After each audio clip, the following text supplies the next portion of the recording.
Hey everybody, we're live. Hey, just waiting for Paul to connect.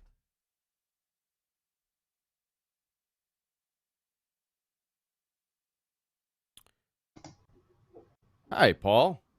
Hey. I'm glitching. I'm glitching. Okay. Hold, please. Oh,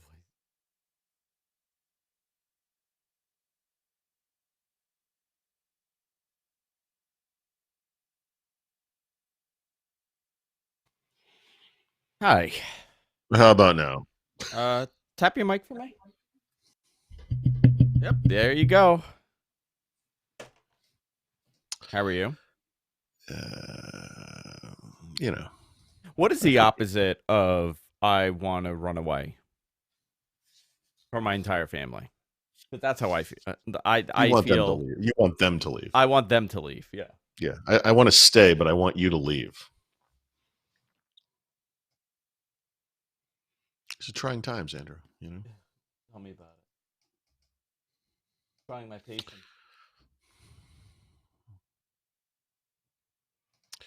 Why? All right. Let me fix my lighting. Let's go live on another platform. Hey, everybody. Sorry. My kids decided that it would be a great idea to take all the soap, like the dishwashing soap that we just got from Amazon that was in front of the house, like by the door, to open it up and just dump it over their heads. It was like I was rescuing birds from an oil spill. Well.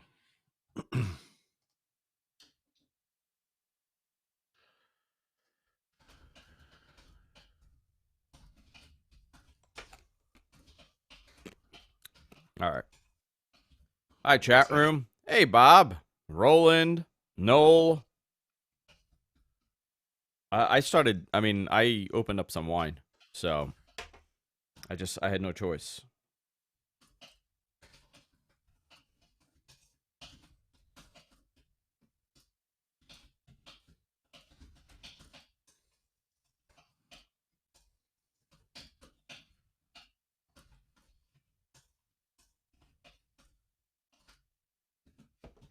All right. It's a little bright in here, isn't it? Am I bright to you? Sorry, I'm not even looking. A little bit, right?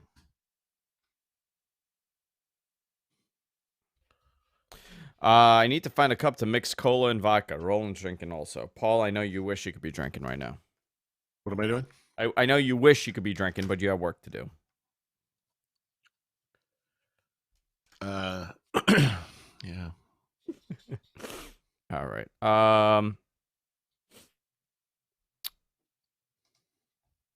Okay, let me just get this going here. Let me tweet out that we're here. We got 30 people here. How's lockdown going for you both? It's going terrible. How is it going for you, Paul? I mean, there's really no difference other than you can't go out to dinners and lunch. Are both kids in the house right now with you? I'm sorry. Yeah, you. Are the kids both with you? Is Mark with you, or is he away? No. Mark is up in Rochester. Okay. Although I guess he's coming home when the semester ends. My internet will never survive that. I'll send him an email, tell him to log off when you're doing shows. Yeah, I'm gonna. All right, let me go. I'm gonna be having that chat. All right. All right. I'm just on Thorod if you added anything today that I missed. I haven't added. All right. Today. I'm ready. Are you ready? I'm ready. I'm Sure. excited about this today. Really? This is the light at the end of my tunnel for the day. I'm done after this. Wow. I'm giving up on the day. I was hoping to be done after this, but I just barely didn't finish something that I have to get done after this. But no, I can't. I can't do this. This has been brutal. No end in sight. You know what? I feel bad for the kids. They are so bored. Yeah. Okay. Yeah. Well, let's begin. All right. You ready, Paul? I'll hit the record. Yeah, I'm sorry. All right. We'll begin in 3, 2, and 1. What the Tech is brought to you by Text Expander. TextExpander helps you communicate smarter. Visit TextExpander.com/podcast for 20% off your first year.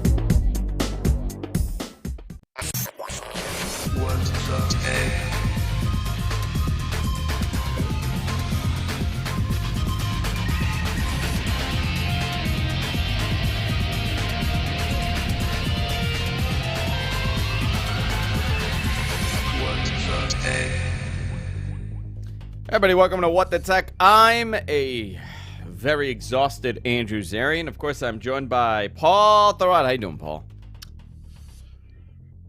Yeah, I'm pretty good. You're hanging in.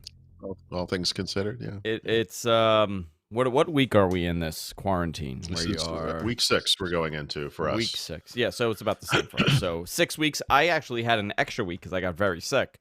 So I'm on week 7 of not doing anything. And, you know, I kind of want to talk about this because it's going to play a part into some of the stuff later on we're going to talk about. Like, I've picked up because I'm trying to just keep myself busy when I'm not trying to throw myself off the roof because of the kids. But I picked up, I started, like, doing some, like, tech stuff in the house that I haven't in a while. Like, I started repairing a bunch of laptops and computers. I'm giving away a bunch of stuff, which we're going to talk about later. But it just the things that we do to keep sane are fascinating. Other than drinking, today I'm having a glass of wine with you guys. So cheers to the ones listening to this podcast and having a glass of wine or beer or whatever you're drinking.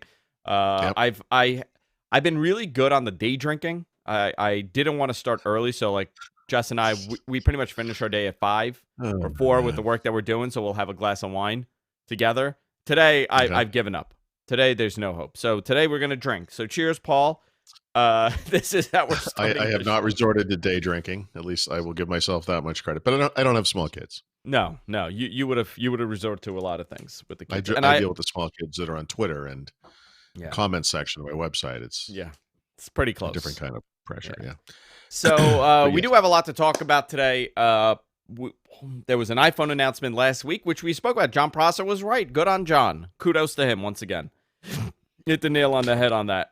And then there's a whole bunch of other stuff. Obviously, there was a OnePlus announcement, which I know that you tweeted about and you were posting on your website. So do you want to begin with the OnePlus stuff? Because I found that interesting. You know, for a company that was so inexpensive when it first launched, it's become a expensive product. The OnePlus has, it's you know, so I've been using the OnePlus 8 Pro since last week, and I think about this almost every time I pick it up. I'm trying to understand where this thing fits, because it is in regards to what? Well, you know, OnePlus always filled a very special role where they delivered flagship specs at much lower prices than the market leaders, right? So I almost said Sony. Apple and Samsung, obviously, their phones are very expensive. Google's are too, with the exception of the 3A line. And these guys deliver phones that have the same specs or better for a lot less money, or they used to. They're still less expensive than the highest end Samsungs, the highest end Apples, for sure. They're about as expensive as the Google stuff is when they're at their normal prices. Actually, the Google stuff is on sale right now, which is kind of interesting. So, what do you? I don't know what to make of that. It deserves to be in the same conversation. It is that good of a phone. I'm coming around to the notion that the OnePlus version of Android might literally be the very best version of Android. It can be customized in so many ways. Oxygen OS. Yeah, it is awesome. And it's almost too awesome, And what I mean by that is there's almost too much. You could spend days just going through the settings app, looking at going into every menu. I mean, you can customize everything on this phone. I got a piece of trivia for you while you're talking about that. Before they went to, I believe it's called Oxygen OS, correct? Yep. Okay. Yep. Do you remember what they were using? And it caused an uproar that they left this platform. Oh, this sounds vaguely familiar. People were very upset. They were using Was it you're talking about like a launcher, not a Android version, like It was yeah, it was essentially the launcher. It was the Android platform that had all the customization or whatever it was. yeah, yeah, yeah. Yeah. I don't, although I feel like when you say what it is, I'm gonna remember it. Or Cyanogen. Cyanogen, of course. Yeah. Yeah. Okay. Yep. People were Yep. very upset when they went to Oxygen, and when I first used Oxygen on whatever the following phone was that had it, I was actually Yeah. very impressed by it. And you're going back years, when they Yeah. originally went Yeah. over to Yeah. Oxygen. That's been one piece of information about this phone because, listen, we could talk about hardware and we could talk about specs and Yeah. we could talk about Yep. pricing, but the operating system matters, especially Oh no, the dude, it cook matters so much. of the ROM. Yeah. So it's kind of a hard thing to describe quickly because there's so much to it, but the look and the feel, just like what we think of as the launcher, is has got all kinds of customization capabilities. You can change everything. You can download, icon packs, and they let you customize the shape of icons up in the notification shade as well as on the home screen. It kind of goes on and on and on. They have special apps and special modes for all kinds of different things. They have a True Tone style display feature. They have a Yeah. reading mode feature that they've had for years that kind of grays the screen down What to what make is what reading does a when reading reading's running out. mode do? There's two ways it can work, but it basically grayscales the screen. So what you do is you say, well, I want these apps to always be in this mode. So like the Amazon Kindle app, the Pocket app, whatever it might be. And when you go into that app, it decolorizes the screen, which makes it easier on your eyes, I guess. And then when Yeah. it's a really cool effect when you leave that app and go back to the home screen or whatever, the color fades back in Oh, a nice little nice. animation. Yeah. It's really nice. Um, so there's that aspect to it. The software, they have unique hardware features still. Like they have that switch on the side that goes between the different uh like not notification. I'm just going to switch it because it gives you a little prompt. Yeah, between vibrate and silent and ring. So it's like a hardware switch you can actually flick to kind of do that stuff, which I really like. The hardware is all premium quality, beautiful to look at, beautiful to hold, really nicely done. And then the big question mark for me, of course, is the camera system. And Ah. it it's funny. I don't typically do this, but I've been mostly kind of underwhelmed, frankly. With the camera. Um, yeah, it has an ultra wide, a wide, normal, and then like a telephoto lens. Telephoto is not true optical. It's kind of a weird thing they always do. It's basically 3x. It's really hybrid, and then I think it's probably 30x on digital zoom. Yeah, I believe it's a Um, 48 megapixel wide main camera. Then it's the yep, and a OIS 48 and megapixel ultra EIS. wide as well. Yeah, Yeah, 48 that's meg. right. Yeah, which the ultra wide, I believe it's 120-degree That's field of exactly view. right. Yeah, and Okay. it's up from 116 on the previous version. So the big difference here between now and the previous phones is, or the I guess phone, is that ultra wide is now 48. I think the previous one might have been 16. It was much lower quality, but it does by default. You're doing pixel binning. It's really 12 megapixels of quality, but you get a better sharpness and more light, and better overall quality. I think is the best way to put it. It is a step up from the previous OnePlus phones. There's no doubt about it. But Yeah. I don't They know. fall they It fall has in a weird category, right? I mean, if we're yeah. looking at what OnePlus does, because they are presenting themselves or positioning themselves as a flagship. That's their goal. They're no longer a inexpensive mid-range phone. So when you have a phone, I believe starting price is $699, which is still, listen, uh, especially in these times when you say it's affordable, right? You kind of come off like a dick a little bit, but in the grand scheme of Yeah. things, let's Yeah. ignore the fact that 22 million people are out of work. $699 is semi-affordable for a higher-end flagship device when you compare it to the $1,200 that you're paying for an iPhone. Yeah, and I think that's the thing. So if you look at the like the one that I'm using right now, the Pro is, I think, what's the starting price on that? 799 maybe or higher. It's 790. up there. Yeah. No, It it's gets close to 699. $1,000. Six 699. for the Pro. OnePlus. Oh no, the 8 begins at Yeah, 699. Yeah. yeah, So no, the but I mean the Pro, 8 Pro is possibly 899. I think yeah, it's $200 expensive more. now. that's what makes the conversation difficult. Well, that and the phone, the camera thing, but um, I guess what you're going to compare this to is an S20 something Ultra, Yeah, maybe. I mean, that yeah. phone is what, $1,300.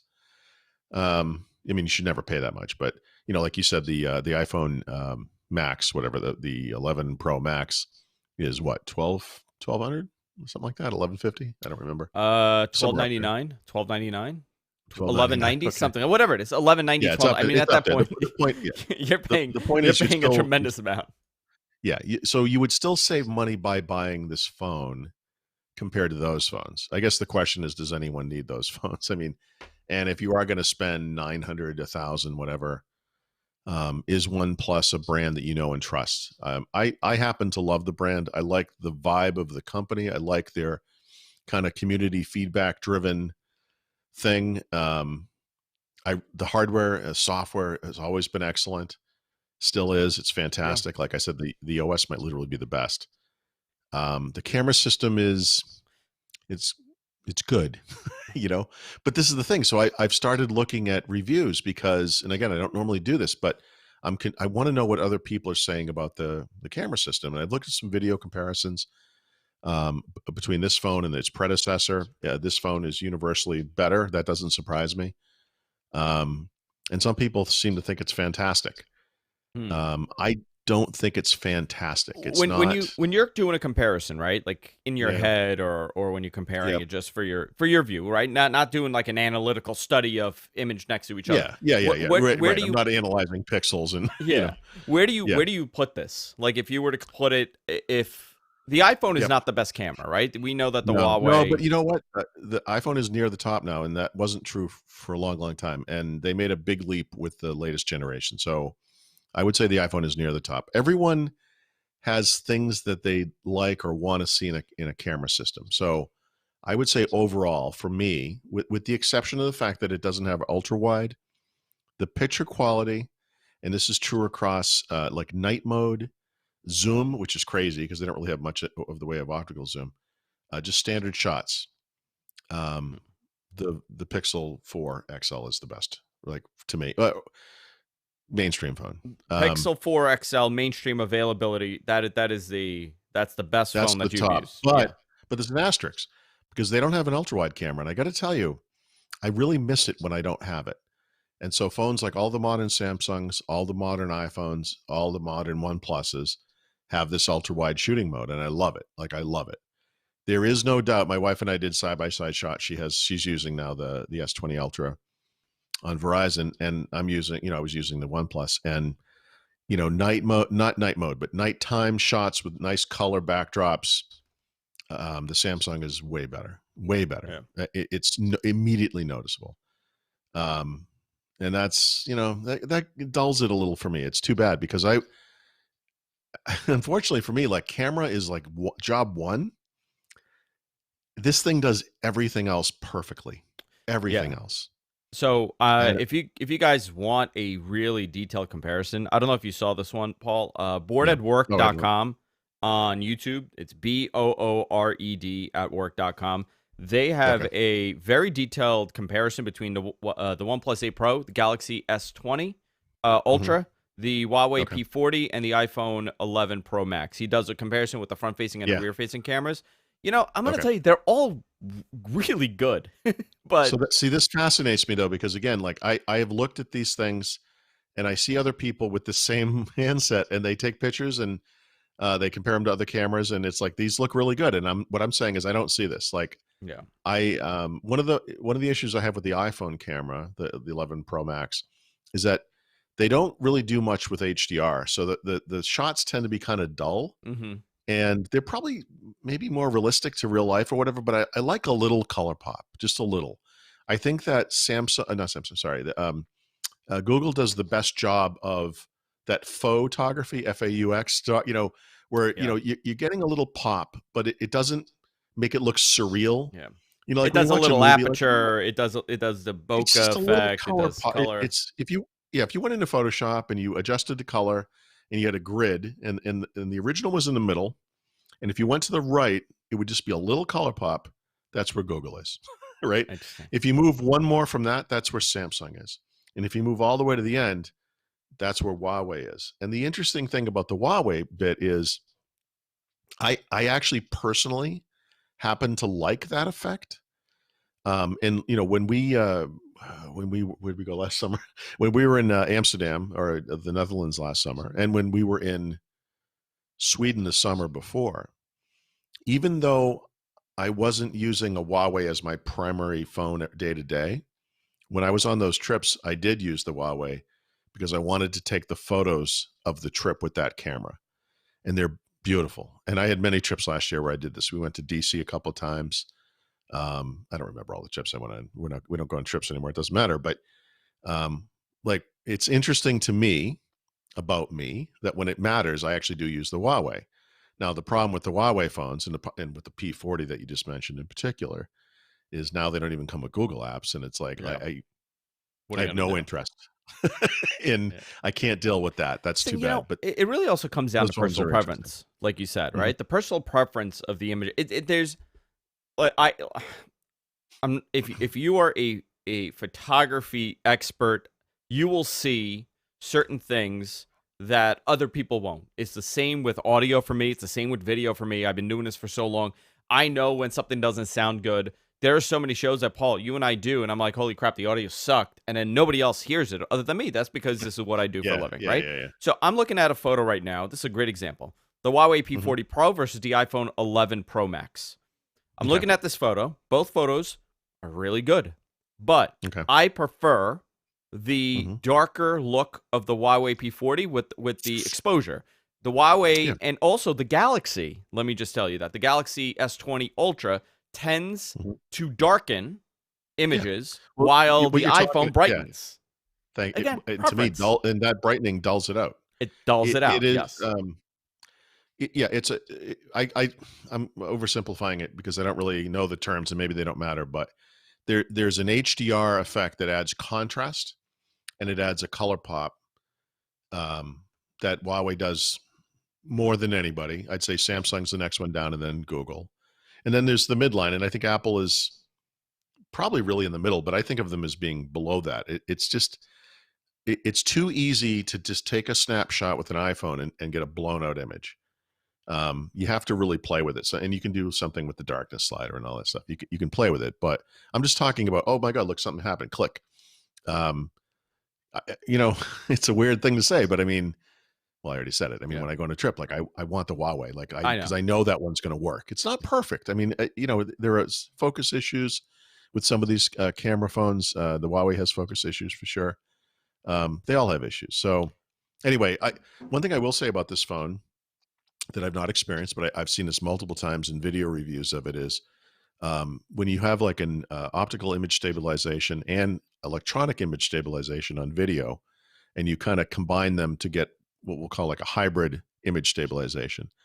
What you get is a gimbal like effect when you're just holding the phone. Hmm. So if you were walking down the street in the park or whatever, and you're just holding the phone in front, you're walking, you've got that kind of natural bounce to your step, whatever it is. It gets exaggerated in the phone because you're holding, your arm is not very steady. And the video you get, back in the day was always like this. It looked terrible. And a lot of guys have taken these shots, videos, I should say, with the super steady mode. It's Okay. only in 1080p, whatever, but it looks like you're on a gimbal, you know? Interesting. Really?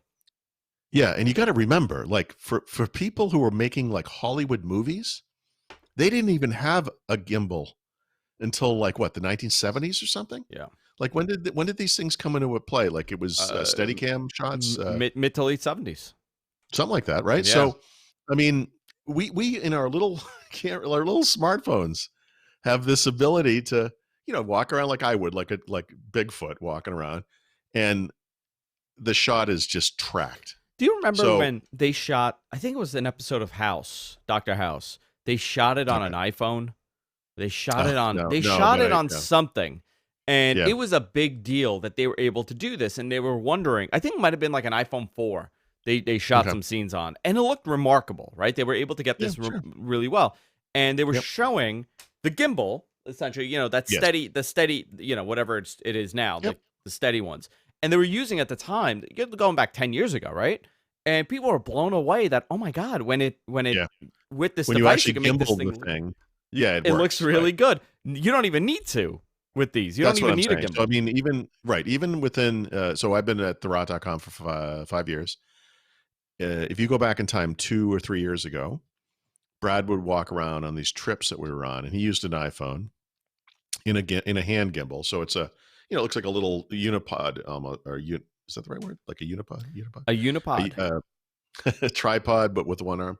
Yes. Um, but the phone is suspended in this U bracket, and it works like a shock absorber or whatever. It basically, you can move it up and down and around, and that thing sits there in the middle and stays. It's a gimbal. So we would use something like that. What I'm saying is, like, if you bought a new phone, depending on the phone, you wouldn't even need that. I mean, Yeah. it's amazing. So that stuff's amazing. I'm So gonna I'm keep looking at some working on night this. mode shots, however. Yeah, So here's yeah, where it falls apart when I'm looking at yes, this. yeah. I've witnessed. But again, I'm using this as a reference. It's boardatwork.com. I don't even know the guy. I just clicked on it. He has a very nice Mhm. real world testing, and the way that I know that it's real world, he does a lot of vertical shots. Yeah. So you can kind of tell that he's kind of experiencing like the real world. Right now, the OnePlus 8 Pro in low light, ultra wide, right? Like you're talking about outdoor, versus the S20 Ultra. The S20 Ultra blows it away. I mean, not even comparable at the shot. So that's interesting because I don't actually like the night mode on the Samsung. Okay, but the But I P40, understand. the worst one seems to be the iPhone Pro, the Pro uh, Max. I mean, the iPhone, to me, night mode is fine. But again, Google does the best job there. It's just, and it was interesting because I went back this spring. I should mention too. Since, I don't know, February, I went back and reused the phones that I liked the most from last year in turn. So I spent a couple of weeks with the Pixel 3a XL, the iPhone 11 Pro Max, it's Samsung. I got new, the S20 Ultra, Pixel 4, the OnePlus 7T. And it was interesting. I mean, they all have their pluses and minuses. I will say, going back to the Google phone and just taking pictures, I was like, oh God, right, this thing is so Mm, nice. interesting. But no ultra wide. If that thing Yeah. had ultra wide, it would I would never look back. So Um, 1 to what 10. 10 being I guess the 10 being well, the best camera phone experience that you've used, right? Which this you're is saying too, is the Pixel. yeah. Where do you put it? So yeah, I guess, I, again, the problem is you can't just give it a number. You kind of give it numbers for different things, and I know it adds up to a number, but the Pixel would be like a 9, but it's Okay. missing ultra wide anything, and that to me brings it down a notch. Um, the iPhone, I think most people would be pleased with it. The S20, whatever. I had the Ultra.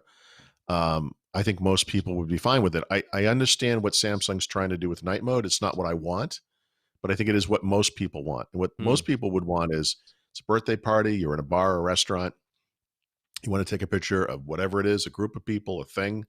You don't want a huge flash to go off. And the Samsung shot lights that thing up like it's a flash. Yeah. Interesting. That's not what I want. I've taken beautiful night mode shots that don't blow everything out, and I prefer that. And so the Google does a better job. I think the Apple does as well, but whatever. So I guess what I would say, I don't know scores, but, and then we get the Huawei thing. I kind of don't put the Huawei in the list because I don't think anyone should ever buy a It's Huawei. It just doesn't unusable. make Yeah. sense. But I have one and I love it, and I don't know where that fits. It's an 8 or a 9 as well. So Google and Huawei, Samsung, Apple, and they're close. And then everything else. And unfortunately for this one, the 8 Pro is absolutely better than the 7T or the 7 Pro that came out last year, but it's still not, to me. And I'm still using it. I mean, look, I'm going to take more pictures. I'm going to keep testing it. But last Friday night, my wife and I went in the sunroom. It's dark. We're playing music. We got the colored lights going and everything. My wife's making cocktails. We're trying to take pictures of the drinks. I'm like, you got to turn on the lights. This thing can't take a picture of this in the dark. It's useless. And her camera was like, click, no problem, And if I was using a different camera, it would have been fine. It's just, this thing is, it just couldn't do it. Interesting. Yeah. Interesting. Disappointing. So I do want to continue talking about phones because obviously the iPhone SE, I guess SE2 is the big discussion here. Isn't it Which really the SE3 is it when you the think about it? SE3? I It know is. people are saying SE2, but there were really two versions of the There SE. were two SEs. Yeah, you're right. You're right. Let's just go with SE. Anyway, I think they say two. Well, the reason they say two is the other two SEs were the same body style. Yes. This one, they've changed the body style. That's the two. But I don't know. To me, it's the third one. But Let's go with the third one. Before we go into that, I want to thank a super chat user, Don, in our chat room, $1.99 right there. Listen, we're doing the show ad-free today. And the way you could help out, since we're doing the show ad-free, you could join our Patreon, patreon.com/whatthetech. You could join us there. Fund us as little as $1 per episode. Helps us along when we do the show. You can fund us $1. You can fund us $2. We do the bonus content called What the Talk that we do each and every week following the show. Another way you could help us out is by hitting the super chat button when we're live. You could hit the super chat and donate whatever you want. Don, thank you again for the $1.99. We live in an amazing time. Amazing time. Listen, I'm 2 days away from setting up an OnlyFans account. I'm just letting you guys know. I'm at that point at this point. Did I tell you the whole thing on Mad Men that I did? That I was bidding Enchante photos? Do you know about Enchante or no? Have I not filled you in on this guy? No, I don't think so. Enchante is one of my alter egos, my wrestling character. He's very flamboyant, a little effeminate, and when you tag him, he faints. He goes, oh, and he faints. So people started photoshopping photos of me as Enchante in different scenarios. Some became very vulgar. I didn't care. I was selling all of them. People have possession of these photos at this point. We made $680 that night. So I had become a glorified cam girl, which I'm okay with. This is a new world. This is a new America. This is the direction we're going. If you push it, I'm going to start selling Photoshop photos of Paul. That's where we're going to next. Wow. If this economy does not recover, that's where we're headed. Paul and I are going to have an OnlyFans account, all Photoshopped images, maybe some real. We'll let you decide. I'm just letting you know. Let's talk about the iPhone SE. So $399. It's an iPhone. It's not an old iPhone. It's a new iPhone. Hold on. Yeah. Go ahead. It's a new iPhone internally. Internally. It is very much an old iPhone externally. Externally, yes. Right. Internally, it's a new iPhone. So we're looking at that's an interesting dynamic, I would say. Some people want the fingerprint reader, right? They shouldn't.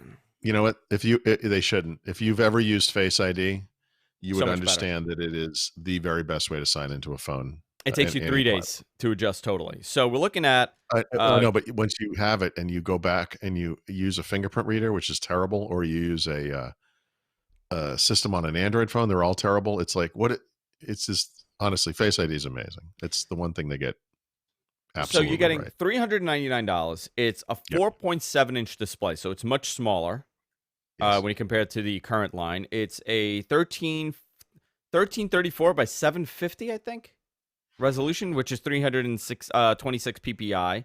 Do you remember they used to that was a big thing for them, the PPI?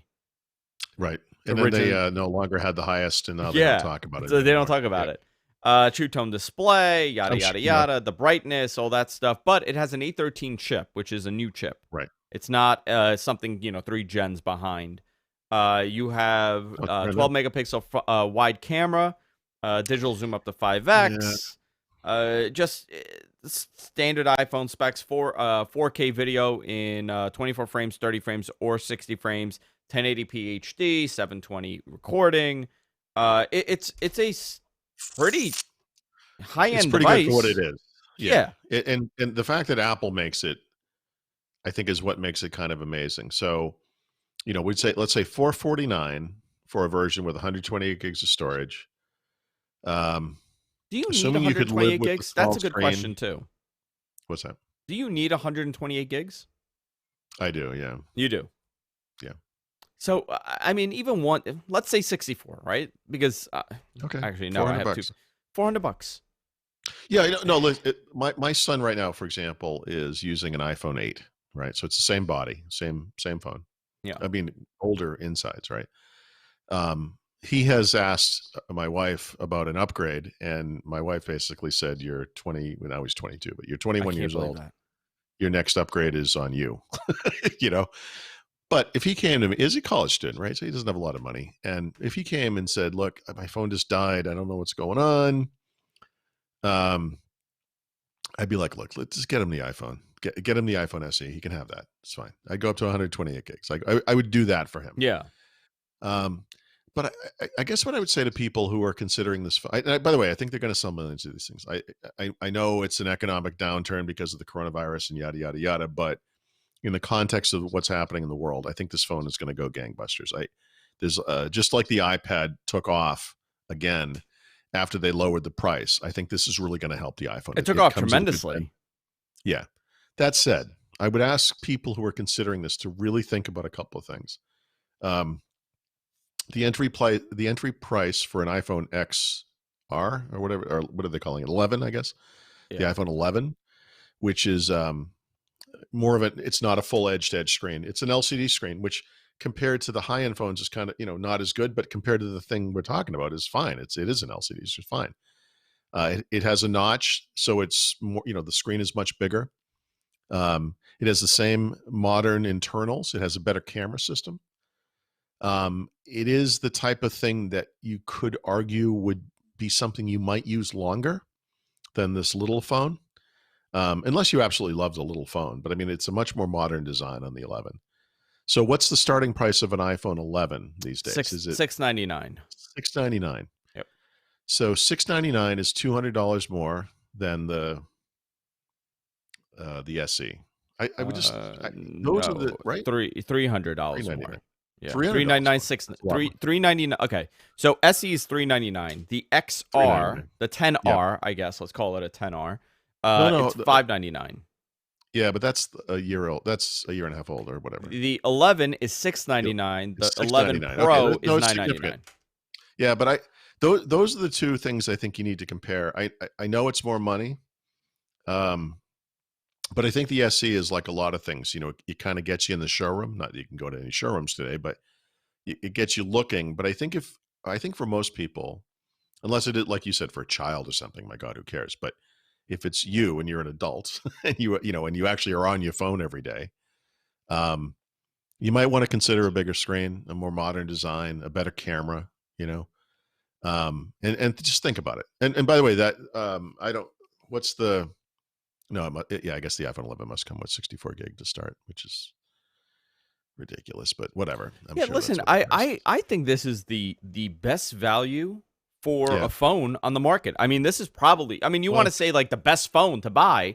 This is it. If you incorporate the cost and the price and the ecosystem and the specs, this is the one. $400 you're paying. A lot of people are going to trade in devices. Yeah.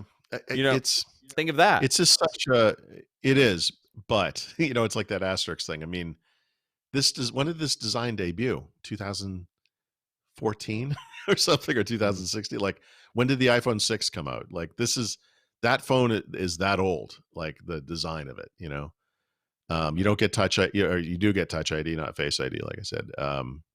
I just, look, they're going to sell, these things are going to sell well. There's going to be a market for this. Let's see. But, I do this, when you buy like an iPad, if you're used to an iPhone, a modern iPhone, and you go to an iPad and you have to use Touch ID again, you're like, oh, what is this? Yeah. Like, it's weird, I mean, if you have an iPhone 7 Plus, you got $150 towards it. You're paying what, $240, $230 now for this device?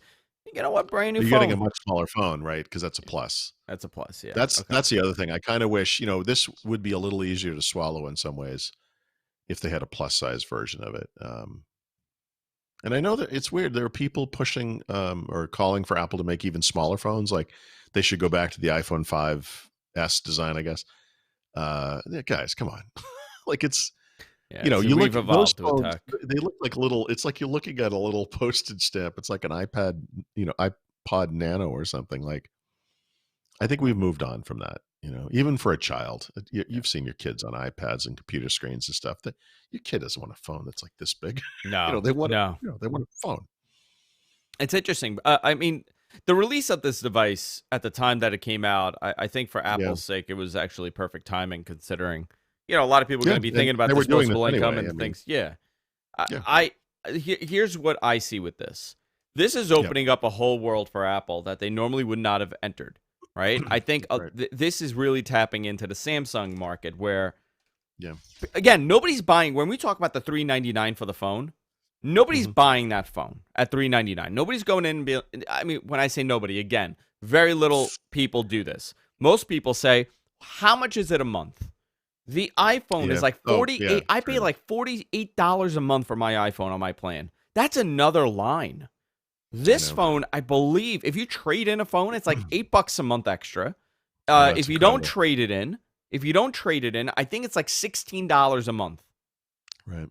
That's, to me, that's a Yeah. decision that's easy to make if I'm buying this phone and I'm not looking to spend $1,000. If it's between Samsung, and again, I'm not talking Sure. about someone that's a tech enthusiast that likes the Android ecosystem. I'm saying No, but mom, dad, grandma, your kids.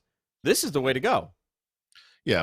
So right. So Samsung makes, I don't know what they're called anymore, J series, A series, whatever phones that are probably in this general range. If you're looking at something like that, unless it's about screen size, I think I'd pick the iPhone every time. And it's such a safe bet. It's such a reliable device. It is going to last for years. Um, I, you touched on something that I think is an important point, that because of what's going on in the world, people are losing their jobs, or they're being furloughed, or there's great uncertainty, whatever it is. And now is not the time to be spending $1,000 on a phone, Yeah, which is one of the absolutely. things about this OnePlus that's kind of a little weird. Like, it's really bad timing for those guys to jack prices up. But if you're trying to be more pragmatic about things, and you're trying to save money, and you're looking at the big picture, and maybe you're reevaluating things a little bit, like maybe you used to spend money on superfluous stuff and not worry about it. Now you're like, you know what? Life is uncertain. Maybe I shouldn't be doing that. Um, yeah, I mean, Listen, I'd I have a think hard time with it personally because of the size, um, but yeah, I mean, I like I like where it landed. I mean, th- it's this may start a rethinking process. By the way, Roland in our chat had a great yeah, point on this. He said, in a couple of months, this device is most likely going to end up becoming free on a lot of carriers. yeah, It's that's true going to too. be a free Yeah, phone, sure. and they're going to start doing, let's say T-Mobile, for example, which they do this. Get an iPhone SE, we'll give Hmm. you another one. We'll get one for free. Yeah, for sure. And that will be awesome for families. Mm-hmm. That might be a time. Your kids are still very young, but at some point you're going to be like, this actually kind of makes sense. Get one for each of the kids, and they have their own thing that they can Yep. play with. At little or no cost to me. They're just a part of the plan. I mean, they're going to be using it in the house on Wi-Fi anyway. Who cares?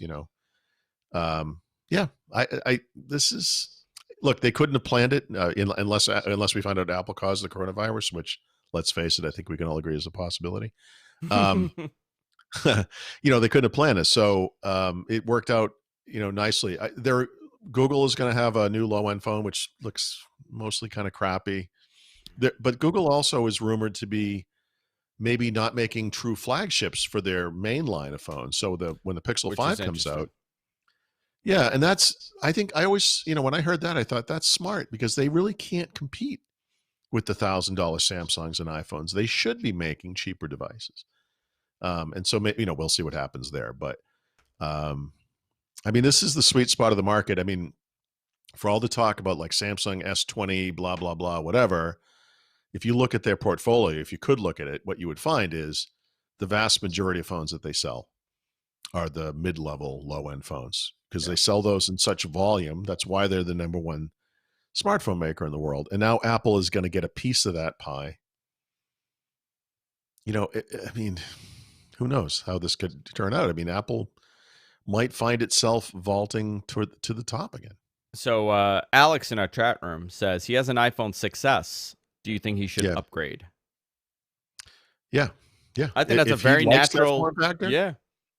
Yeah, my brother, same thing. He remember, has a 6S Plus that's shattered, and he's like, I don't really care for it to be that big.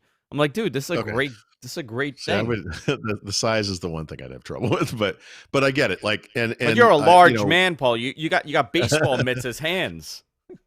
um, yes, but but even for me, I mean, some of the bigger screens, like one of the problems I have with the OnePlus, because it still has that kind of curved screen edge. When you hold the thing in your hand and you reach across it to kind of stretch a bit to hit an icon that you can kind of just barely do with one hand, your palm goes over the screen, and then there's a misclick and you launch the camera app or whatever you're doing, So there's that issue. I mean, I get the appeal of a phone you can actually use with a single hand. Most people aren't as freakishly large as I am.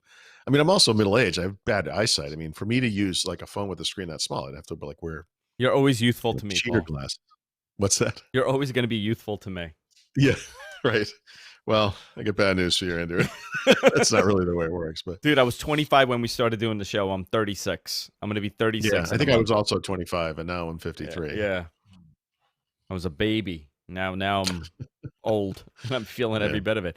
No, I listen, for me, this is probably, and this isn't picking a side, okay? I'm not picking the Apple side. I'm not picking the Android side, but this is the best phone on the market. No. When this phone comes out, this is the best phone for you to buy. As far as most bang for your buck, comes with a really good camera. The camera's solid. The specs are great. I don't know what to say about the camera. I don't know, but I'm sure it's fine. I'm sure it's fine. Yeah, it's gonna be. It's gonna be fine. Wide and night mode and all that stuff. You don't get a true tone screen. There's all this stuff, but yes, I mean, as a phone that's just going to show up and work and have no issues, it's a proven design. It's really funny. Like when the iPhone 6 debuted, people found that design to be very bland.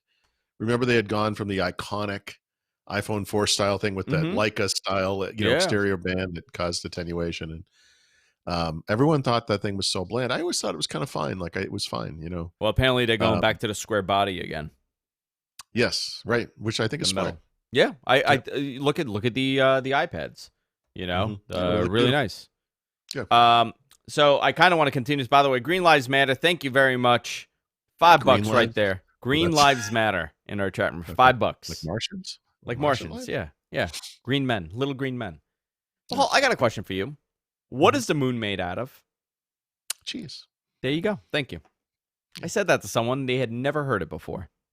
They looked at me like I had 10 heads. The moon is made out of cheese, everybody. I want you to know that. For all things Paul, obviously, go to Thurrott.com. He covers all of this stuff. One of my favorite websites to go to every single day. I'm on Thurrott.com. That's the first site I go to every morning. No nonsense tech. That's what I call it. You get the stories out. You don't have a bunch of nonsense happening. I don't need to read about vacuum cleaner reviews on there, which maybe I want to. Right. Some of these other sites. Never say never, Andrew. I'm not seeing. Are you going to start doing fleshlight reviews and vibrator reviews next? Because that's where tech is headed, apparently. Well, that's where we've gone. Retirement. It's going to happen eventually. You got to pay for college somehow for kids. Right. Yeah. So something that Paul and I were talking about just on Skype today was some of the things that we started doing because we have some extra time on our hands. Listen, I go into Manhattan every single day, and now I'm not going to Manhattan every day. I'm essentially I've trapped myself in my studio so I could get some work done.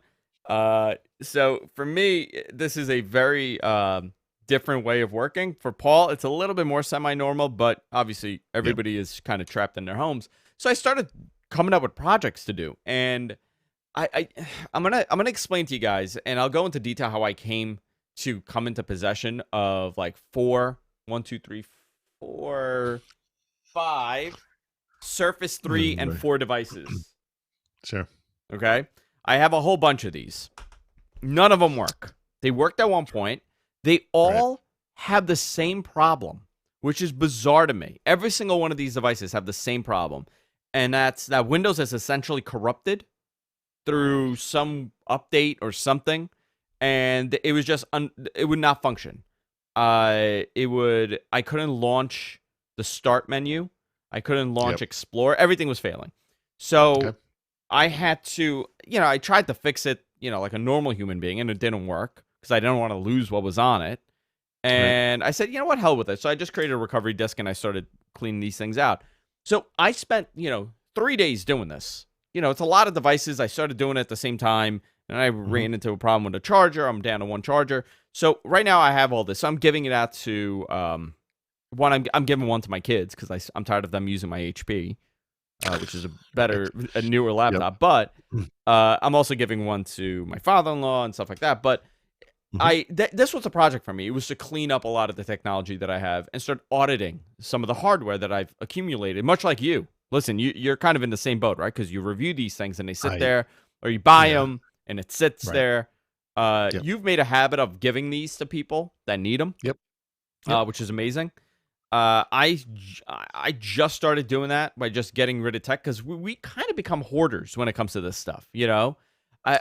No, it's a well, weird okay. thing. I will say this. Sorry, just to clarify that. The woman, she wasn't really my stepmother, but the woman who owned this house before us, we'll just call her my stepmother, was a hoarder. Still a hoarder, and this house was full to the gills with crap. And the reason is she thought that she might need that stuff at some point. That's what hoarding is. It's like, you never know, I might need that, right? Stuff does pile up for me, and I suspect this is for you too. It's not so much hoarding as it is, I don't know, procrastination. Like, I don't ever think like I'm holding on to this because I'm going to need it. I know I'm never going to need it. You know, like it bothers me that it's there. And I think you're probably in that boat too, right? You're not really It, like a real hoarder is someone literally like, you never know. I might need this stuff. I don't want anyone so, else getting it. not with the I computers. want other people to get it. Not You with the know? computers. I'm a little bit like that with wires. Yeah. Um, Wires. yeah, wires. Okay. I developed this weird paranoia. You're gonna laugh when I tell you this. When Radio Shack Okay. closed, okay, because I had a Radio Shack down the block from me. You're like, I need to duplicate a Radio Shack in my house because Radio How? Shack's gone. And what if I need like a realistic tape cassette Who or doesn't need? Who doesn't need a yeah. USB to parallel port cable Okay, at this well, point? Who okay, doesn't well, need it? Everybody okay, needs that. that's not hoarding, that's compulsive, Is right? it? So I also have like a set of bins where I have like multiple Ethernet cables, adapters of every kind, USB to whatever. I mean, yeah, I guess maybe that is a form of hoarding. That's a okay, yeah. I It's guess I can check myself into yeah, that. I guess I don't know if I could even get this camera. I'll show you on the post show. I Yeah. got a ottoman, okay, in my Mhm. office, and in that ottoman, it just cables, and I have Ethernet to XLR cables. I have Right. all these bizarre cables that I may use, No, I do too. Yeah, no, but I do most too. likely never. Like I'll Mhm. never use a FireWire cable ever again in my life until I I found my like here's one. I found my zip drive. right. And I Right. found all these zip disks. So I'm like, I'm Yep. curious what's on here. It was FireWire. Yeah, so you have to get a FireWire cable. Then you're like, well, what am I going to plug this into? And then you need some kind of adapter or maybe even a Exactly. card for a computer. Yeah, no, I've gone through that, but I mean, once you get that stuff off the zip You're drive or free. whatever, Yeah, you you're got to get rid of fine. that. You never need it Yeah, again. you don't hold So on to that. so I repaired these computers. I'm keeping the surfaces because they're good for the kids. Okay. And I feel like they're going like this one I have here. This is a Surface 4, Yeah. and it just doesn't charge anymore. Yeah. Actually, I don't even know if this is a Surface 4. I don't know what this is. Yeah, 128 gig. I think this is Surface 4. This will not charge no matter what I'll do. So I'll probably dump in this, but I'll probably take it to my friend. He does the repair stuff, and then I'll just give it to somebody. I don't know. I haven't decided what's worth more to do. Hmm. If I fix it for $100 and then give it away. But this is something I started working on where I'm repairing everything that's broken. I'm repairing Nice. every phone that I have. I'm wiping out, and I am donating it to someone I know that could use it. That's my plan moving forward. I want to clean, like right behind me. You probably can't see here. So on the second shelf here, I have about 45 hard drives. Some of Okay. them are stuff that I need, like it's the archives for all the shows, right? It's, we've been doing the show since 2009. It's Yep. every show that I've ever done, raw format, original, right on that hard drive. Every now and then, I connect them to a hard drive reader and I start seeing what's on there. But I'm like, why am I holding on to these hard drives? It makes no sense, right? Like maybe I have like 200 gigs of stuff amongst 4 hard drives that I'll never Yep. use. They're not even SATA hard drives. They're, IDE hard drives. So I did myself a favor and I ordered a whole bunch of these. Okay. I have these drives. USB 3, Samsung, high read and write speed, 256 gig, flash drives. I started loading stuff on these things. So now I actually filed away everything that I need. I have 4 of them done.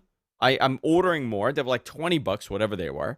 And I'm just loading all these hard drives onto these little sticks. Obviously, if it's important, I'm doing redundancy.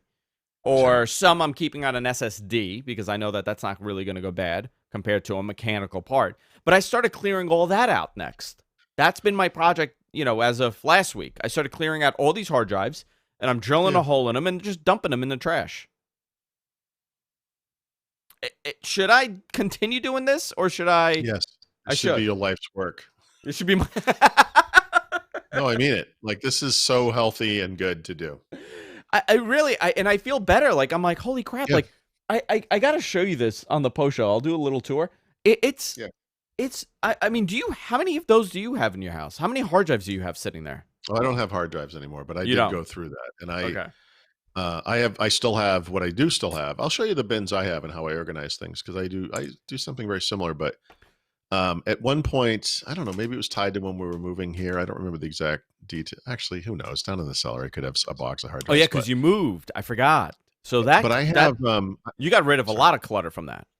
Oh yeah, and what I bought was it's in a little box. It's just like a SATA adapter with power to USB, and what it allows you to do is take what used to be an internal, 5.25-inch hard drive or whatever, plug it into a USB port on a computer, and it powers up. There's a power cable, but it powers up, and then you can access it normally, and you see what's on there.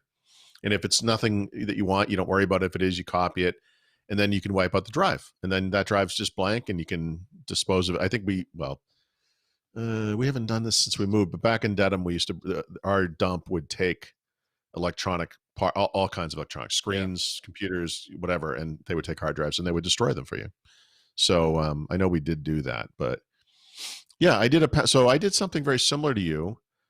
I did one pass, and the pass that I did is what I call organizational, and you do get rid of stuff, and I threw some stuff away. You can kind of see a little bit of the crap, the end of it here, that goes that way. But that's stuff that I think people might find useful. So I like Chromecasts and I actually threw out 2 of them. I threw out two older Chromecasts.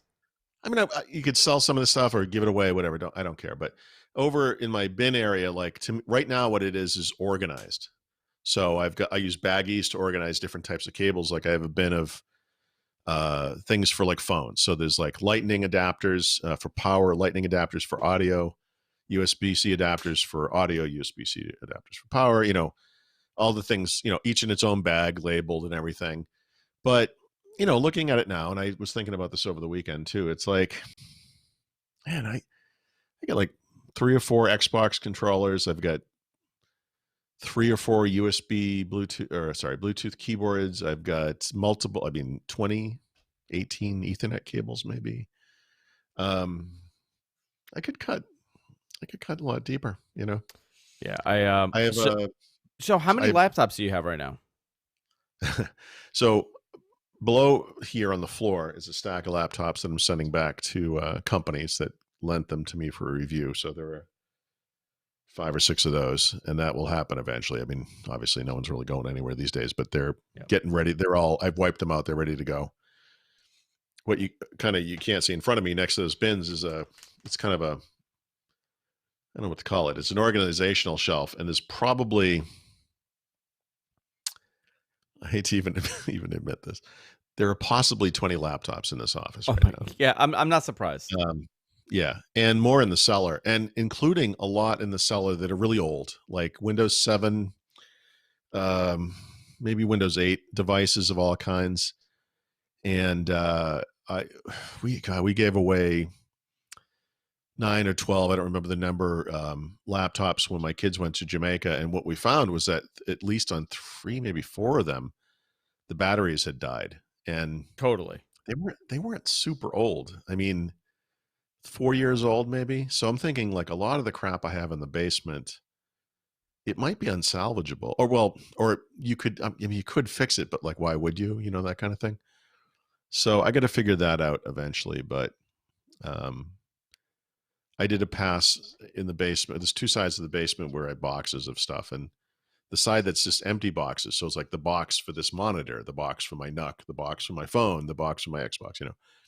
I keep that stuff because, uh, you might want to sell it or give it away, and it'd be nice to give it to them with the box. It's the best way to ship it for sure. But there were all these empty boxes down there for stuff that I had gotten rid of. Remember, I destroyed a screen. I actually destroyed multiple screens. I mean, I went through each box one by one. Is this thing still around? Yeah. And if it isn't, it went out in the trash and recycling. So, I mean, we've been doing a lot of that stuff. It's healthy. Yeah. So the other thing I did, you have a Fire TV, right? Yes. Have you jumped ship to the Fire TV from the Roku officially? Or Yeah. are you Yep. okay? So this is something you're gonna need. This is we haven't done a tip of the week for a while. Mhm. I'm posting a link in the chat. So if you have a Fire TV, this is something that you need. Let me see if I could change a camera. What is that? So this is a USB. It's a micro USB to USB. So I'll show you. It's essentially a dongle. Comes in a 2-pack. Yeah. So you have the USB end on this one, the female end on this one female end for micro USB or mini USB, and then here's the other end. This connects to your Fire TV. So the problem with the Fire TV sticks is that people run out of hard drive space on there, out of storage. But very easily on the Fire TV, you could just connect a USB stick. So hold on a second. Yeah.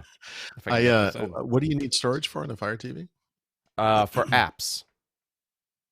Oh. It's only like 8 gigs, and I think you only have like 5 gigs of storage on there. Off the bat. Yeah, it's very small.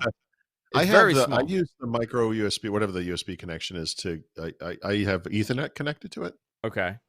So it's, like a faster or whatever. But I suppose that thing that would work with what you have, right? Because you could put it into, You just so you could have the storage. So this thing actually supports external storage for apps? It does. Wow. So here's why. I download a lot of third-party applications that are not really in the Amazon store. Okay. Yes. Not that I'm pirating stuff, for example, but there are Android apps. There are Android apps that are not available in the Fire TV store. So I have copies of those Android apps. There are whole tutorials on how you can do it. It's super easy now to be able to install these apps. You just need the downloader app and you're able to do it.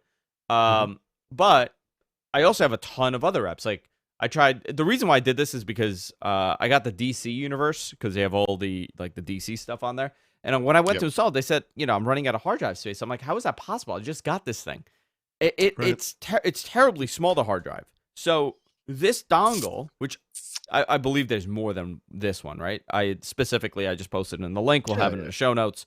This dongle, I connected a 128 gig hard drive to it, as flash drive to it, and I have an endless amount of apps I can install. You don't need to do 128 gigs. You could do 60. It doesn't treat it like a separate drive. It just kind of adds to the storage or whatever. It adds to the storage. It's an external storage, but you could, but it'll automatically default into installing the apps to that drive. Okay.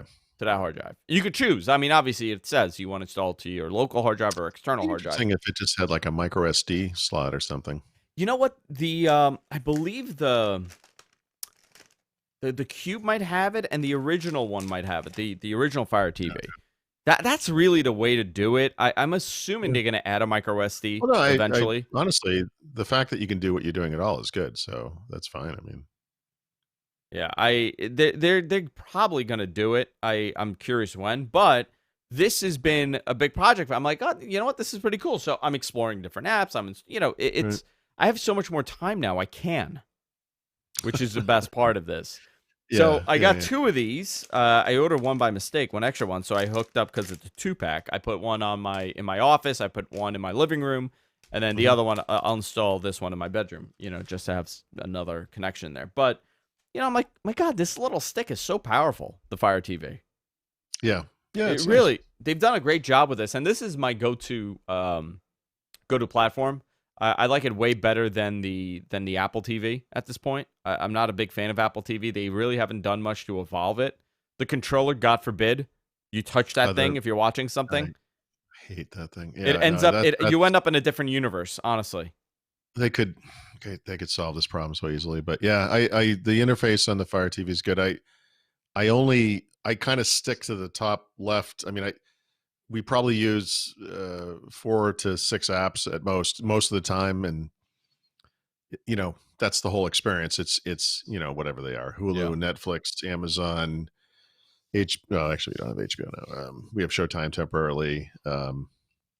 It's just whatever. YouTube. I mean, it's all the classics. I don't know. So something I'm using. Paul, let's wrap it up. You got time for a what to talk? Yeah, sure. We did an hour. Wow, that was a really fast hour we did. Guys, if you're watching this live, hang on tight. We're going to be back. We're doing what to talk now, right after the show. If you listen to the podcast, go to patreon.com/whatthetech. You can go there, fund us for each episode. I think as little as $1 per episode. And you get access to our What to Talk segments where we kind of talk for the next 20 minutes about nonsense. And, you guys help us out and we give you guys some extra content. Then we hang out with you guys. For all things Paul, go to Thurrott.com. Paul, you should order this thing. And I'm curious if what you can install on there. What I am going to do is look and see where I'm at with storage, because I never even considered this, but I don't know. I don't imagine installing a lot of apps. I don't know. Let me see my Fire TV. Let me see what it says for storage internal. Okay, storage. I have 400. 5.28 gigs are available internally. I have 400 megs left internally. Well, yeah. So really, it doesn't really give you a lot, and these apps are getting more and more bloated. What does it come with? What's the 8 or something? Or it comes with 8, and I think you're left with 5.5. Yeah. Okay. I think that's how they do it. Yeah. So. Well, I've already deleted the MLB TV app. I'm not going to need that this season. So. Listen, they may be back. Yeah. They may be back. Yeah. Guys, we'll see you all next time. Take care. All right. Yeah, this little thing was very helpful because, I got, what apps do I have on here? I have a lot of stuff. I kind of like to play around with these apps and see what's available. One thing they don't do well is a good app store. Their app store is terrible. Yeah, right. It is, but like I said, I don't really. I'm good. I don't really. It's not like I want to browse around and look for stuff. I don't know. You're not downloading games? No. Nope. No, we're on that TV more than we need to be. Yeah, we're good. All right. I'm gonna hit record for what to talk in 3, 2, and 1. Oh, wrong button. 3, 2, and 1. Hey, everybody, welcome to What to Talk. This is our bonus show. We record this live each and every week, exclusively on patreon.com/whatthetech. I'm Andrew Zarian. I'm joined by Paul Thurrott. How you doing, Paul? Pretty good. There we go. We got it. It has been really torturous being at home with the kids this long. Not that I got bad kids, but these poor kids are so bored. And we've done every freaking... I'm married to a teacher, and we've done every activity you could imagine. Every game, every... everything. We are out. We're done. We're full. And there's no end in sight. We're looking at probably continuing this with the kids, especially throughout the summer. We don't know if schools are opening, considering New York City just paid for 300,000 iPads. They paid $630 a piece. So I highly doubt that they're going to end distance learning in a couple of weeks. In the short term. Yeah.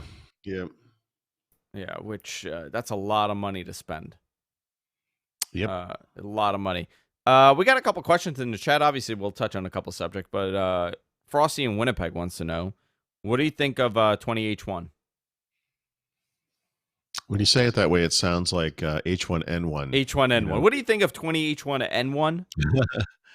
I mean, I've been using it full time for months. It's great. It's fine. I mean, my personal experience with stability, reliability maybe doesn't mean anything. So obviously they've been testing it a lot more than usual, but it's fine. There are no major changes, at least to me. I mean, I know there's like the new Linux thing and so forth, but it's been great. So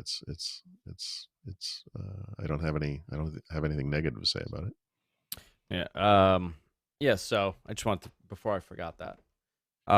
No, it's been rough. I really, you know what's interesting? I have not discovered new content to watch, which I find that interesting. New content, meaning like actual shows? Like actual you know what? Schitt's Creek. Have you watched Schitt's Creek?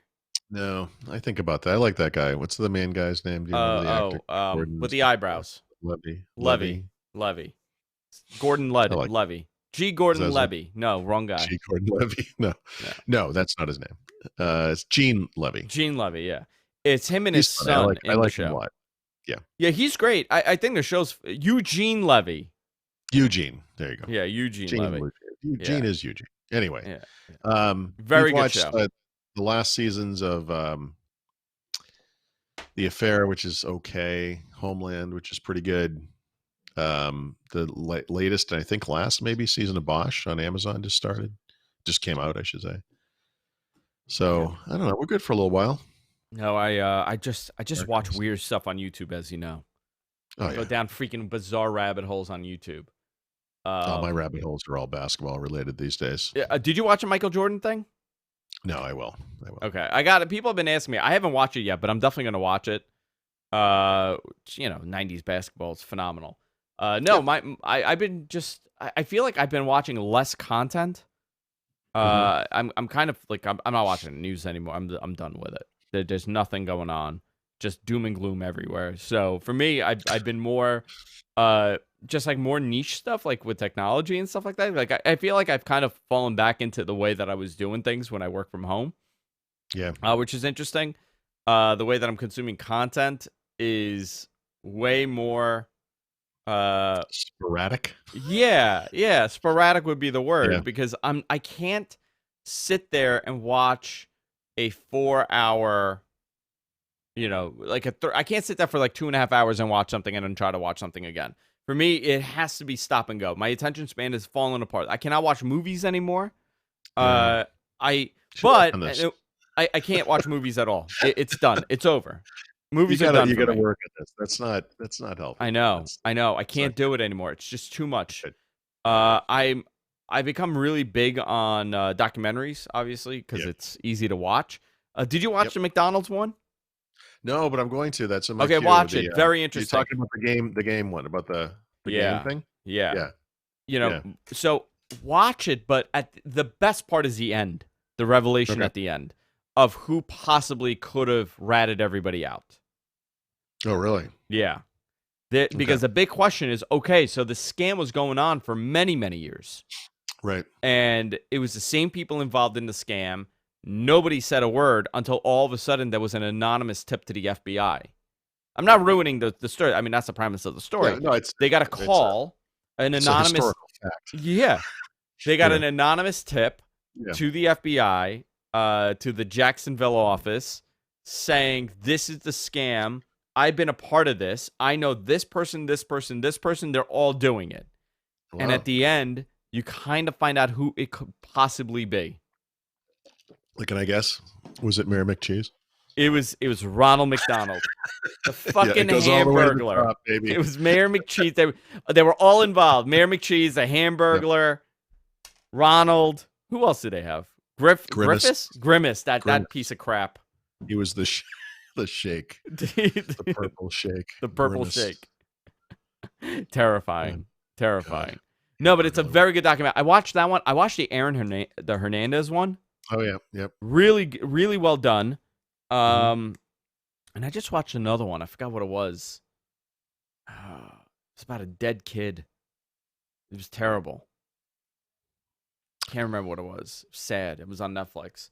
But you know what? Here's the other problem, right? Was it the girl from England who got lost in vacation or whatever? No, it was the kid that was. I gotta go on Netflix. In Portugal. It was the the Madeleine McCann thing. So I watched that. I did watch that. We were fascinated by that. Okay, I'm still fascinated by all that one's this. Tough because it ends, and you kind of want the resolution, of course. Whatever it is. What do you think happened?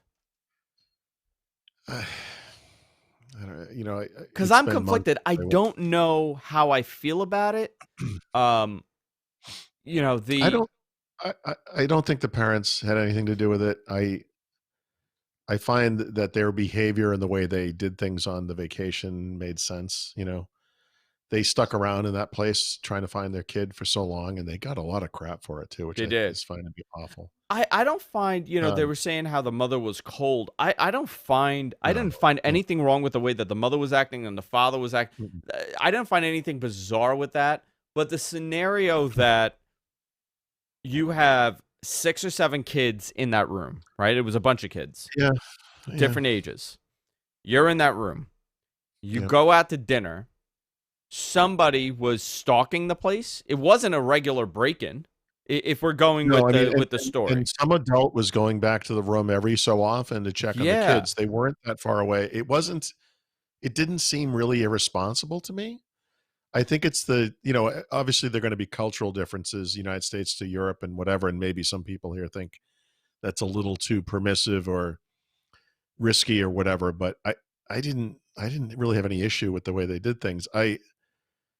It might literally have been some kind of random local thing. I don't know. somebody happened to profile them and broke in, took her. Yeah. Nobody heard a word.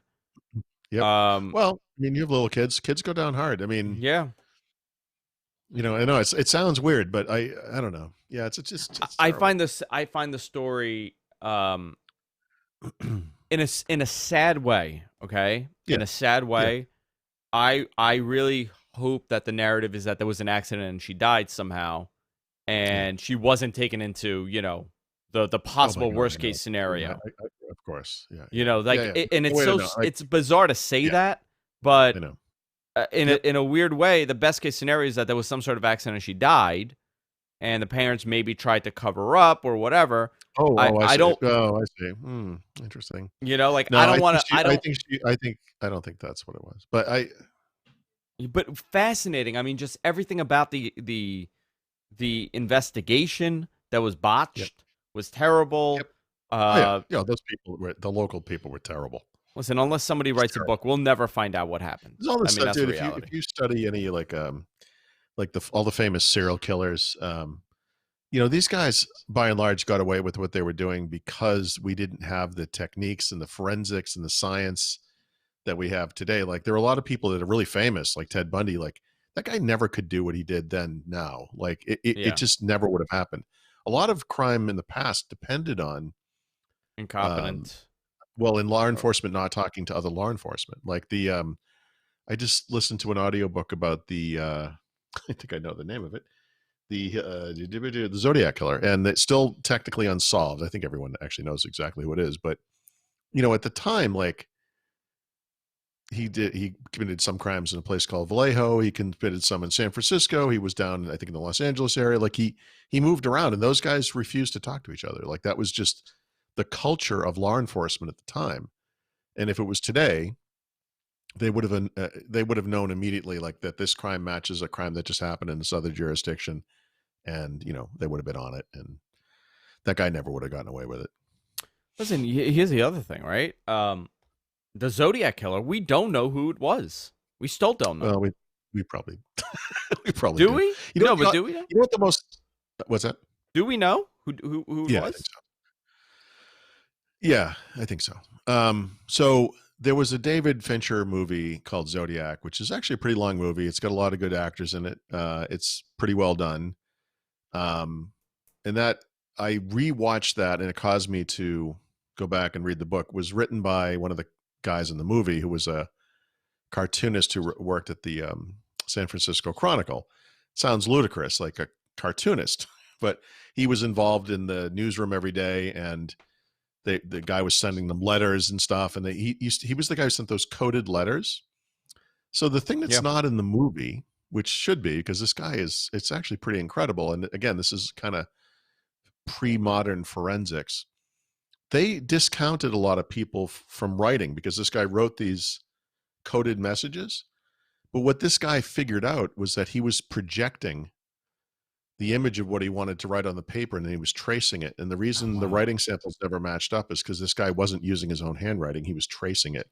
And if you go back and look at everything he wrote, it's all super Yeah. well formed. Interesting. And he also broke the code that the Zodiac had created on his own, and then later discovered that he had just lifted it from a book on cryptography or whatever it was, That the Zodiac wholeheartedly. that the Zodiac had Yeah, lifted it. yeah. So he actually broke the code by himself years later, and then years after that found out where the source of it was from and confirmed that he had broken it. And so the guy who did this, I don't remember his name, but he was involved in the movie theater business or whatever. And that circle with the line through it that looked like a crosshair from a gun was actually the symbol used in filmography. What do you call it in the movie theaters, where the show starting when they do the countdown with the numbers, would go like 4, 3, 2, 1, and then it would. That's what it was from. It was from the projection thing, and it didn't have anything to do with a gun. So anyway, they do. I think they actually know exactly who it is, but they just can't 100% prove it. But so the other thing, there are some pages that it's haven't been decrypted, right? They haven't been able to. No, it's understand it. I think what it is he was filling out nonsense to make it some length. So they've decoded the messages and then it turns into nothing. And I think at that point he was just doing random, because they completely figured out what the code is. Interesting. Very interesting. Yeah. Well, they caught the BTK. What is that? BTK Killer, right? It's very interesting. What's that? They caught the BTK Killer like recently. Yeah, fairly recently. Yep. And that was. And that guy's interesting only because the original profiler in the FBI, his name is John Douglas. He is the guy who is the inspiration from the Mindhunter TV series that's been on recently. He's the inspiration behind not the Jodie Foster character, but the original guy from the book that became before Silence of the Lambs, the Red Dragon guy. He's the inspiration for the guy from Millennium. He's all these profile shows. He's that guy. The BTK guy caused him to have like a mental collapse. Like he was in Seattle, his marriage is falling apart, and that guy, he just. But John Douglas, if you like this stuff, he's written a bunch of books. He's really interesting. I mean, he did profiles of all kinds of people. He looked at the like O.J. Simpson thing, and was like, yeah, he did it. like he obviously did it. Like that kind of stuff. It's really he's interesting. Well, the OJ thing is fascinating. I mean, it's the same. It's the same discussion as the girl in Florida. What was her name that killed the kid? Not Natalie Holloway. Casey Anthony. Natalie Holloway died in Aruba. But the Casey Anthony story is another great example of just all the proof was there. She was responsible, but the lawyer that was set to be this incompetent attorney, Jose Baez, turned out to be a brilliant defense attorney, where he confused the crap out of that Florida jury.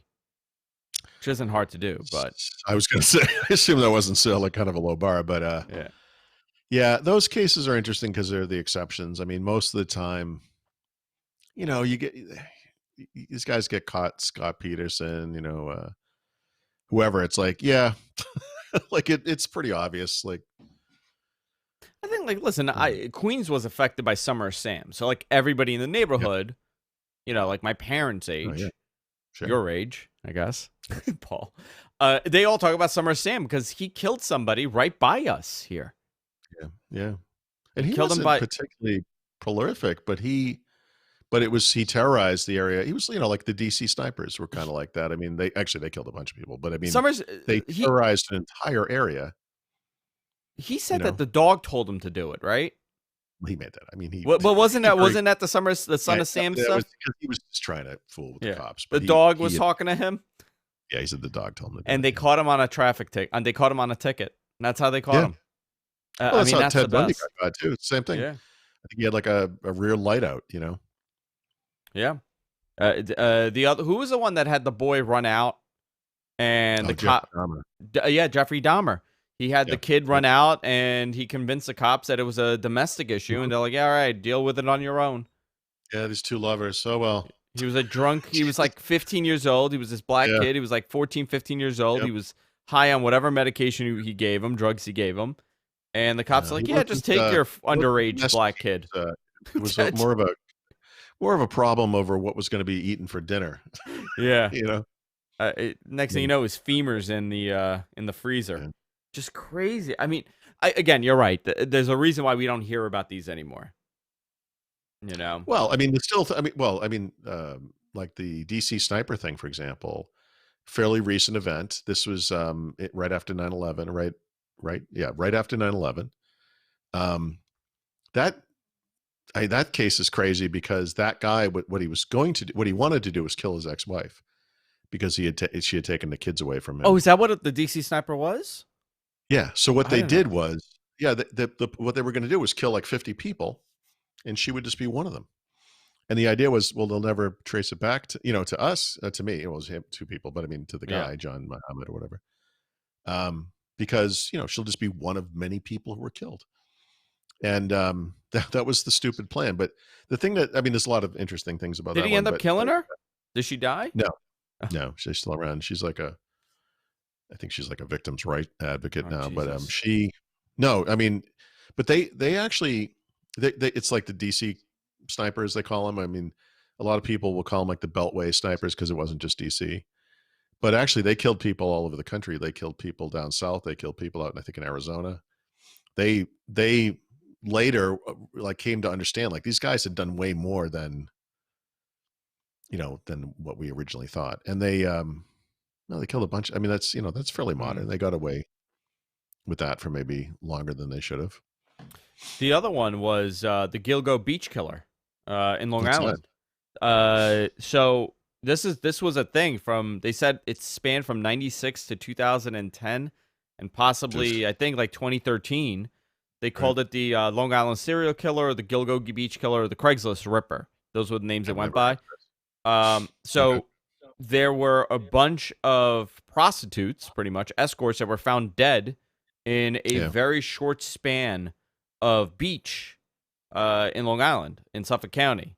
So they were finding remains like one after another.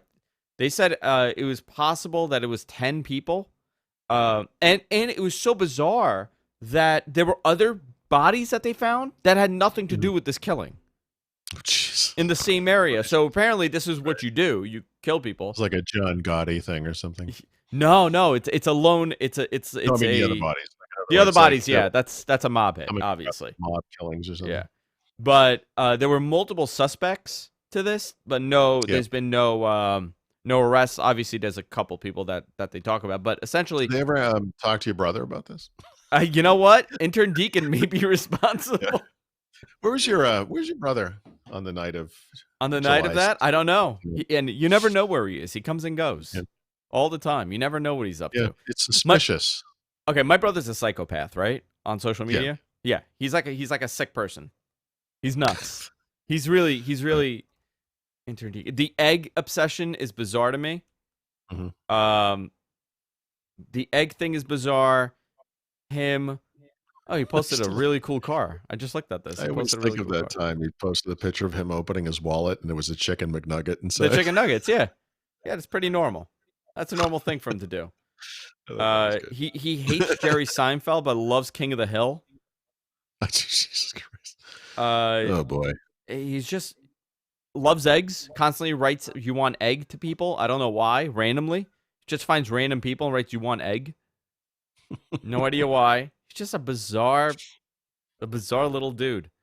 Gilgo has never been found yet. The Gilgo killer. Yeah, it's Wow. it's interesting. There's a lot of these. There's a ton of these. Oh yeah. Yeah. There's a really Yeah, good we had- podcast called Crime Junkies.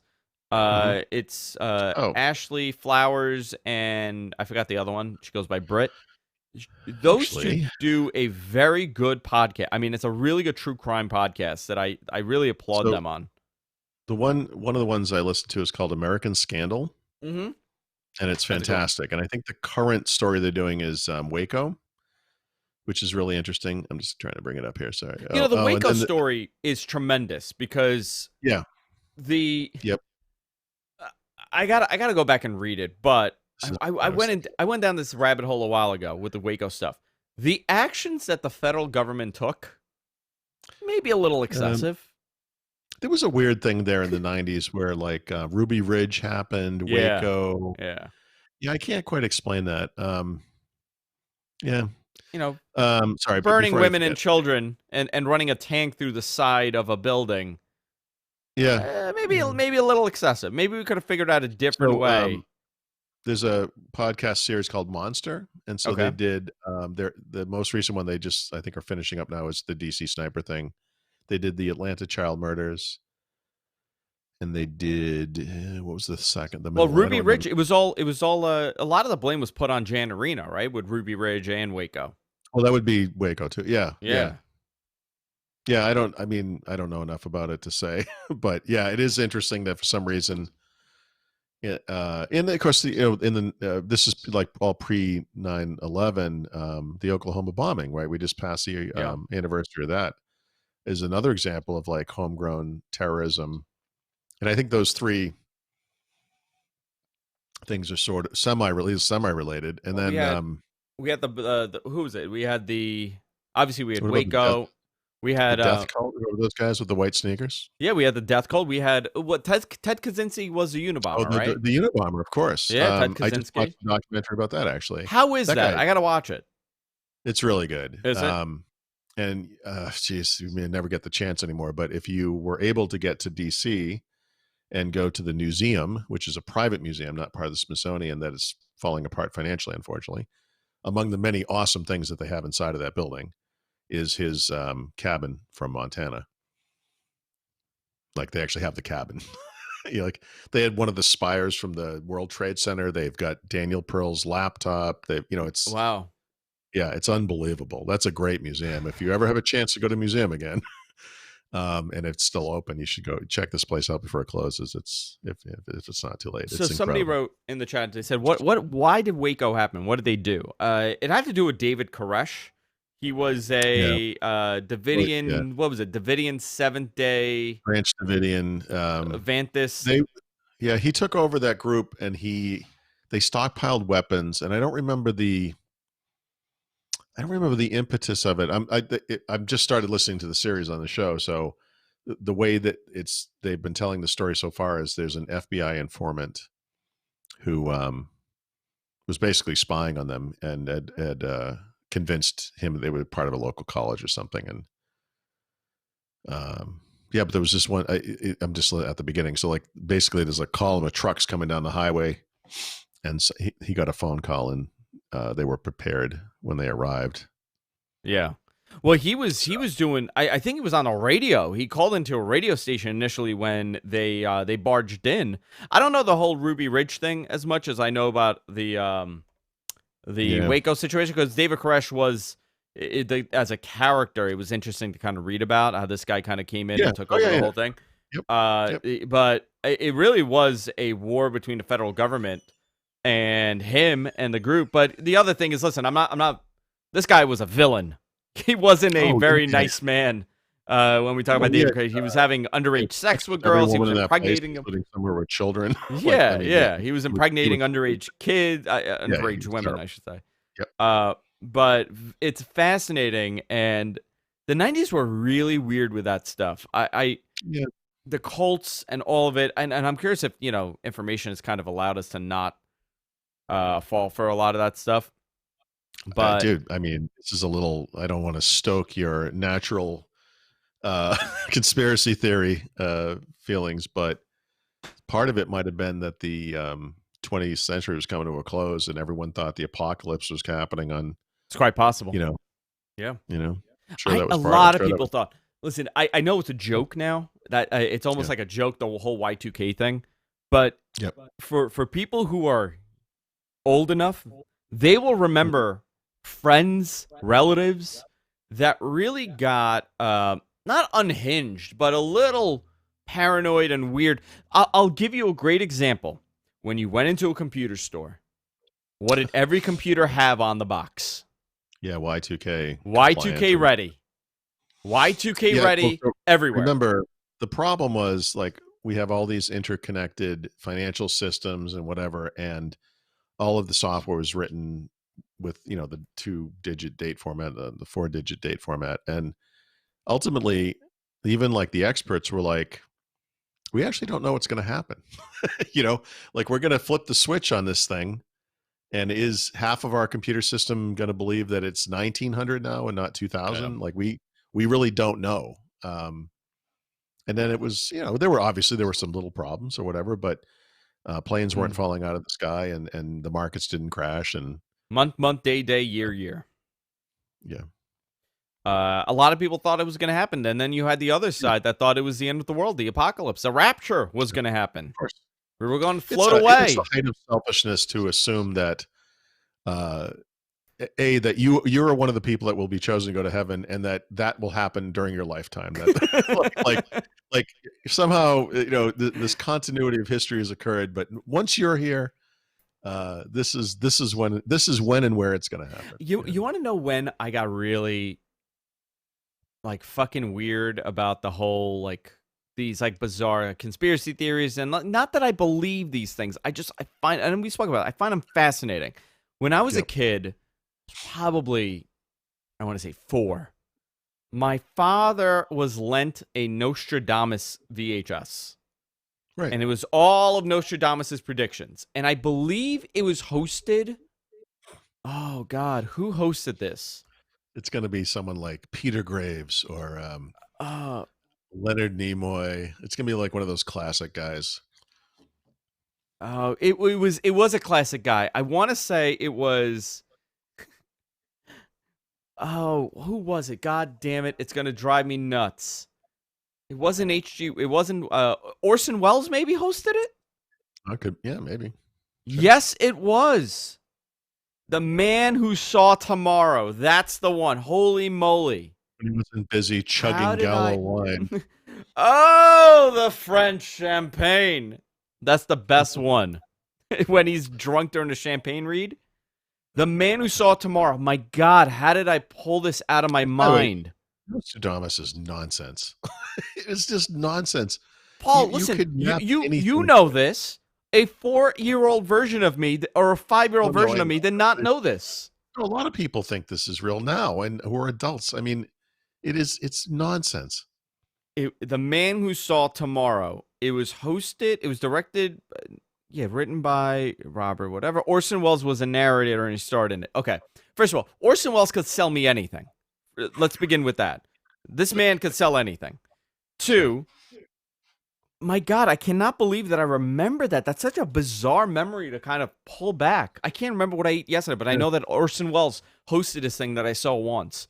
So we're watching in the living room, and like it's showing the predictions. Obviously, they did the regular ones. Oh, he predicted Hitler. He said, Hitler and natural tragedies and earthquakes. Yeah. So it's like he predicted these. So what's the next one? Like because he said this. Like who is he talking about? So you know what? It had to have been 1988, 89 because the whole Gulf War thing had just started. So I was 5, let's say 1989. Right. So my father's watching this and he's like, "Oh my God, you see this? Like he's into it." And then they show that in 1996, that this was a prediction. In 1996, a man from the Middle East, and they're showing the guy, typical Middle Eastern garb. He's wearing the stereotypical turban and the whole thing. The blue turban. That was the point. The blue turban. Yes. Right? Yes. The blue turban. The blue turban. Now try to make that match reality. Got to find a picture of a guy with a blue hat. Okay. Was it Sadat? Was it, back then? Like, you got to think, like, who could it be? So they're showing it, and they're saying it's going to be from Iran, and he launches the nuclear attack on New York, and it's in 1996, and I think they said something like December of 1996. All I could do as a kid, I remember this, and it stuck with me for years. I would count down how old I would be when this were to happen. Of course. And I'm like, oh my God, I won't even be, I'll be like for me, 15 or 16. When the 21st century starts, how old will I be? Like when it comes to be the year 2000, like that was the thing. I had that number in my head, like, That's so bizarre, though. You know what? And he predicted the LA earthquake. He predicted Hitler, and the man in the blue turban fucked me up. There was never any man in a blue turban, though. There was never anyone that matched that. I was 5. So that one I remember. That was the blue turban. That's crazy. You remember that? The man in the blue turban. That was the last one, right? With the blue turban on, I would have been like. And then they show And then I You know? remember, my God, I could see it in my head. This is wild. I'm getting goosebumps Yeah, because I'm like flashing back. sure. And then they show the flowers growing again. Hmm. Do you remember that? The sped up flower growing after great After destruction will come great resurrection, like whatever bullshit he said. That fucked me up for years. And every New Year's I would think about about that moment. And I'll be like, Yeah. 1996, here we come. And then I was like, my God, it's like 1998. I still think about it all the Yeah. time about how No, no, badly no, it messed me up. sure. And I'm like, first of all, that was really irresponsible of my father to make me watch this thing with him. Let's begin with that. Two, it was really bad. It was. I can't believe you remember the man with the blue turban. Yep, that's the thing that stuck out for me. Man in the blue turban. Because he I'm would always googling the it. thing they would say was like he was right about Hitler and he was right about whatever, and that means that this third thing must be right. So who is he talking about here, or what? Like Yeah, he was right about these two events. So the third one is that like, and they would look at history and try to figure out like what it might map to, and that's where it always fell apart for me because I'm like they're just stretching this to make it seem like it makes sense. But it was always yeah. like the man in the blue turban that was going to be the nuclear apocalypse, and I was like, yeah, that's not a thing. So So apparently, at one point, there was a person that they said it was. okay, yeah, and Uh he's so now we were all like, we don't even know who they're talking about.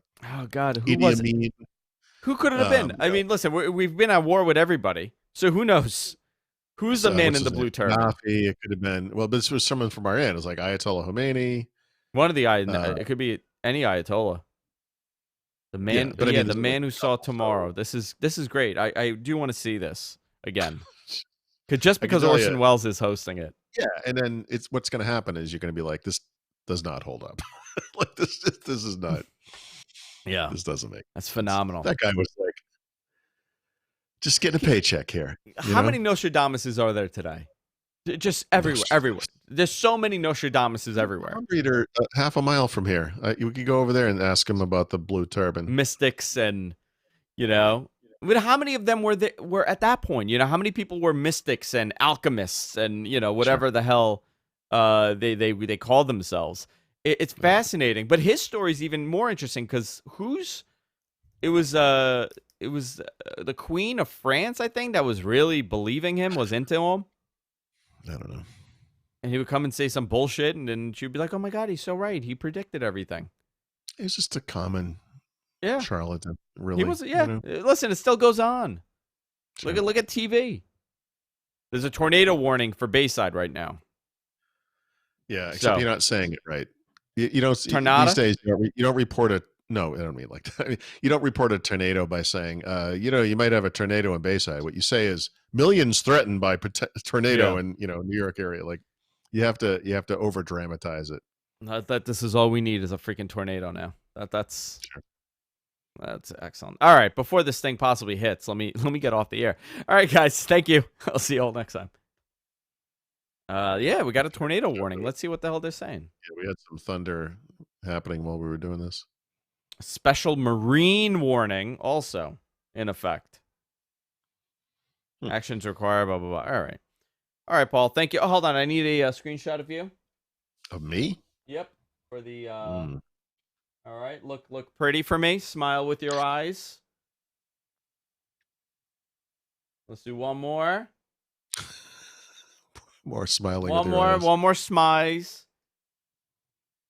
There we go. We got two of them. Perfect. Thank you. Okay. Thank you very much. Alrighty. All right, guys. Thank you. We'll see you all next week.